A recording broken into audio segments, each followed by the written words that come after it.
Hi, പുതിയൊരു വീഡിയോയിലേക്ക് ഏവർക്കും സ്വാഗതം. നമ്മൾ സംസാരിക്കാൻ പോകുന്നത് CEയുടെ വെബ്സൈറ്റിൽ പുതിയൊരു നോട്ടിഫിക്കേഷൻ വന്നിട്ടുണ്ട്.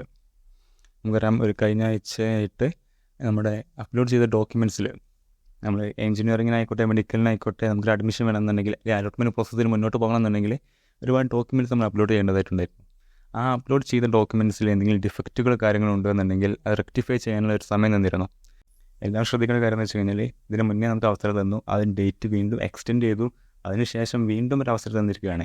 അതുകൊണ്ട് തന്നെ ഇനി ഇതൊരു എക്സ്റ്റെൻഡ് ചെയ്യുക എന്നുള്ളത് പോസിബിളായിട്ടുള്ളൊരു കാര്യമാണെന്ന് തോന്നുന്നില്ല.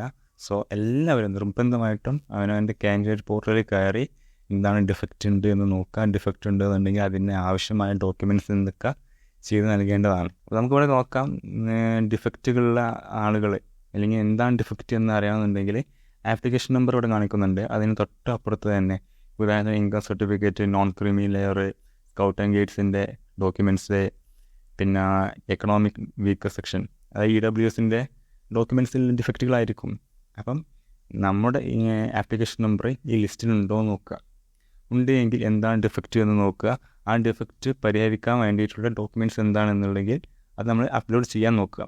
29-ാം തീയതി വരെയാണ് സമയം തന്നിട്ടുള്ളത്. നിങ്ങൾ ചെയ്യേണ്ടതെന്ന് വെച്ച് കഴിഞ്ഞാൽ അവനവൻ്റെ കാൻഡിഡേറ്റ് പോർട്ടലിൽ പോയിട്ട് മെമ്മോ ഡീറ്റെയിൽസ് വന്നിട്ടുണ്ടോ എന്ന് നോക്കുക. വന്നിട്ടുണ്ട് എങ്കിൽ എന്താണ് ഡിഫക്റ്റ് എന്ന് നോക്കി അതിന് പരിഹാരമായിട്ടുള്ള ഡോക്യുമെൻറ്റ്സ് എന്താണെന്ന് വെച്ചാൽ അത് 29-ാം തീയതി 11:59 PM മുന്നേ ആയിട്ട് തന്നെ അപ്ലോഡ് ചെയ്യുക. ഇനിയൊരു അവസരം മുന്നോട്ട് കിട്ടുമെന്ന് ആരും പ്രതീക്ഷിച്ച് നിൽക്കരുത്. പിന്നെ ഈ നോട്ടിഫിക്കേഷനിൽ വളരെ ശ്രദ്ധിക്കേണ്ട മറ്റൊരു കാര്യം എന്ന് വെച്ച് കഴിഞ്ഞാൽ, ഇത് വ്യക്തമായിട്ട് പറഞ്ഞിട്ടുണ്ട്, for those students who fail to rectify the difference in their nativity documents within the stipulated time their communal and special reservation benefits will be cancelled എന്ന് പറഞ്ഞിട്ടുണ്ട്. അതായത് നാറ്റിവിറ്റി ഡോക്യുമെൻറ്റ്സിലെ ഡിഫക്റ്റുകൾ റെക്ടിഫൈ ചെയ്തിട്ടില്ല എന്നുണ്ടെങ്കിൽ അവരുടെ സാമുദായികപരമായിട്ടുള്ള സംവരണവും അതേപോലെ തന്നെ സ്പെഷ്യൽ റിസർവേഷൻ, ഒരു എക്സ് സർവീസ് മാൻ റിസർവേഷൻ, അങ്ങനെ എന്തെങ്കിലും സ്പെഷ്യൽ റിസർവേഷൻ ഉണ്ടെങ്കിൽ അതൊക്കെ ക്യാൻസൽ ആകുന്നതാണ്. സോ എന്തെങ്കിലും ഡിഫക്റ്റുകളുണ്ട് എന്നുണ്ടെങ്കിൽ ഈ ഒരു ടൈം ലൈനുള്ളിൽ തന്നെ എല്ലാവരും പരിഹരിക്കാൻ ശ്രമിക്കേണ്ടതാണ്.